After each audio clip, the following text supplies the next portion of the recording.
I'm trying to not be right there. Could you guys be so kind as to introduce yourself and your character so we get everything right? I'm Sera. I play a writer in the show. I'm John McNamara. I'm Sera's typist. That works great. So, can you talk about what was the easiest part about translating from the book to film, and the hardest part? There was nothing easy, and everything was hard. Sera, The easiest part is that Love is a brilliant writer. yes. So a lot of times when you're given material like, here, this should be adapted for television, it has one good nugget of a plot idea, and then everything else would have to be written from scratch. With Love, there's so much depth and so many good characters. Yeah. We started with a lot, too much almost. Yeah, and that's what got hard. Yeah, yeah. The size of it. Let's go. Could you talk a little bit about how intricate your world building got on the show? It always gets intricate on a show like this. You're in episode 2 and you think of an idea to get you out of the problems of Act 2 and you're like, oh God, that's going to be a rule for the rest of the series.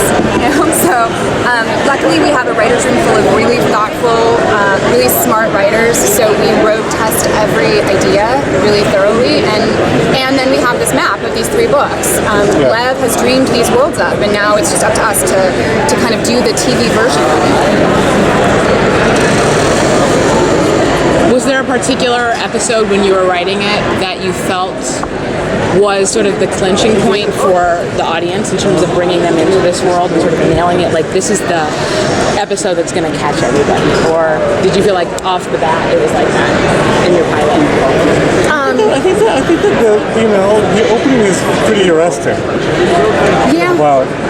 Mike Cahill directed the pilot, and he's so good. the real deal. He's such a good director and such a lover of fantasy, and I watched it as a fan of his. Yeah. It opens in a mental hospital.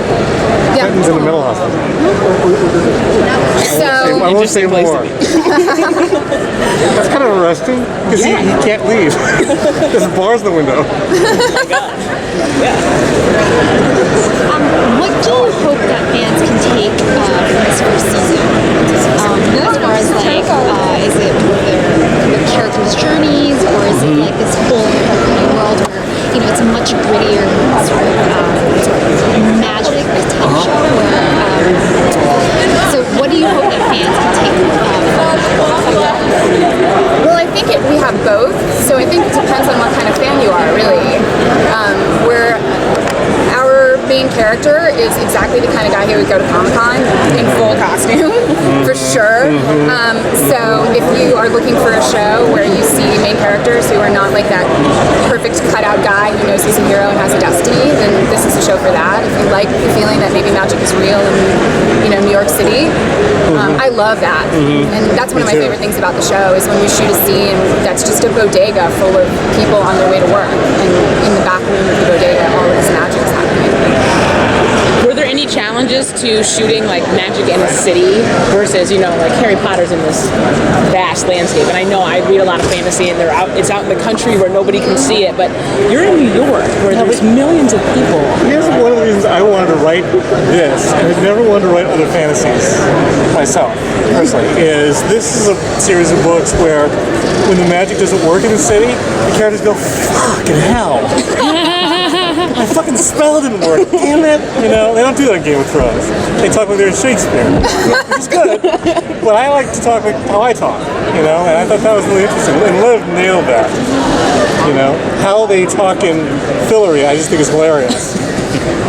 So it's more grounded, more realistic. Yeah. It goes into places that are pure fantasy, but it spends a lot of time in a very grounded, real place. And the characters stay very grounded and real, no matter how fantastical the world they enter. And as time goes on in the show, they'll be faced with more and more fantastical things, I think, at times. But we get to answer the question, like, if you were 22 in New York City and you realized you could do magic, what would you do? And it has a lot to do with magicking up the ATM machine. You text like, dude, I can do magic. Right, showing off to your friends, keeping your boyfriend happy, juggling a double life. Making ATMs give you money? That's a scene. Wouldn't that be great?